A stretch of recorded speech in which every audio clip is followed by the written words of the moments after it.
Things अगर आप obese है ना, तो अगर आप 5 डे अ वीक अगर ट्रेनिंग कर रहे हैं या 6 डे अगर आप वीक ट्रेनिंग कर रहे हैं, अगर 3 दिन में अगर आप उसमें वेट लिफ्टिंग कर रहे हैं and rest of the days पे अगर आप उसको मेंटेन करना चाहते हैं, तो अपनी मोबिलिटी ड्रिल पे फोकस करें। आपका जो मस्कुलर इम्बैलेंसेस है, कहाँ पे पेन है, लोअर बॉडी पे पेन है, लोअर बैक पेन है, स्कैपुलर पेन है, आप उस पे फोकस करें। जब आप लिफ्ट कर रहे हैं तो क्या बॉडी एक तरीके से क्या अनबैलेंस कर रही है, कहाँ पेन हो रहा है, आप उस पे फोकस करें। ज़रूरी नहीं है कि नहीं हर 5 डे 6 डे अ वीक आपको वेट लिफ्टिंग ही करनी है। मैं अपने क्लाइंट को मैं हमेशा ऐसे ही उनके वर्कआउट को मैं डिज़ाइन करता हूँ, ताकि उनका जो पेन है, क्योंकि जब आप ओबीस जब होते हैं, जब आप ओवरवेट होते हैं, तो जॉइंट्स पे एक्स्ट्रा स्ट्रेस पड़ता है और आपकी मोबिलिटी उतनी अच्छी नहीं होती है। ये लाइक काफ़ी लोग इसको मिस करते हैं कि नहीं बस जिम जाएंगे बस हो जाएगा एंड देन कैलोरी डिफिसिट करेंगे। कैलोरी डिफिसिट करने का सबसे बेहतर तरीका है कि वॉक के साथ में वेट लिफ्टिंग करें एंड देन खाने का जो क्वालिटी है, खाना कम नहीं करना है। कैलोरी डिफिसिट का मतलब ये नहीं कि आप खाने को कम करें।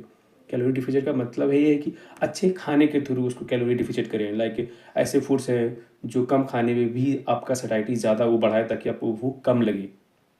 ये बड़ा इंपॉर्टेंट चीज़ है। और कैलोरी तो आपको कंट्रोल करनी ही है, नो डाउट, लेकिन उसमें भी है कि प्रोटीन, फैट्स एंड कार्बोहाइड्रेट। अगर आप हाईली ओबीस है तो थोड़ा कार्बोहाइड्रेट अगर आप लो करें, बट ये नहीं कि आपको कीटोजेनिक डाइट पे कंप्लीटली शिफ्ट होना है फॉर एवर के नहीं। आप अपने डाइट को सम टाइम थोड़ा सा अप डाउन कैलोरी को मतलब करते रहे, ताकि बॉडी का एडेप्टेशन नहीं होना चाहिए कि अगर आप हमेशा लो कैलोरी पे अगर चल रहे हैं तो आपकी बॉडी वो कैलोरी को होल्ड कर लेगी।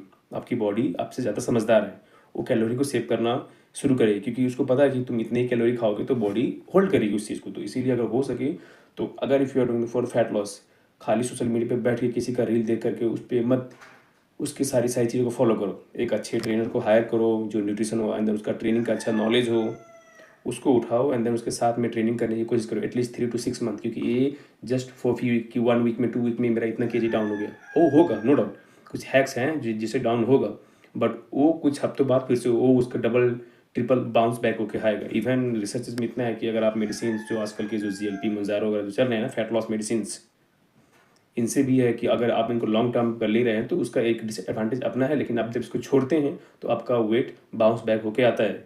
और आप सेलिब्रिटीज़ को देख करके, क्योंकि उनके पास पैसा है और उनके बिहाइंड द बॉडी, उनके बिहाइंड द बैक क्या चल रहा है हमें नहीं पता है। हमें सिर्फ दिखता है कि चाहे वो कैमरे पे ऐसे दिख रहे हैं, सामने ऐसे दिख रहे हैं, लेकिन उनके पास एक पूरी स्पेशल टीम है उसको फॉलो अप करने के लिए। आपके पास ऐसा कुछ भी नहीं है, तो हो सके तो उस चीज़ को समझो, अपने फैट लॉस को जितना हो सके उतना उसको सस्टेन करो।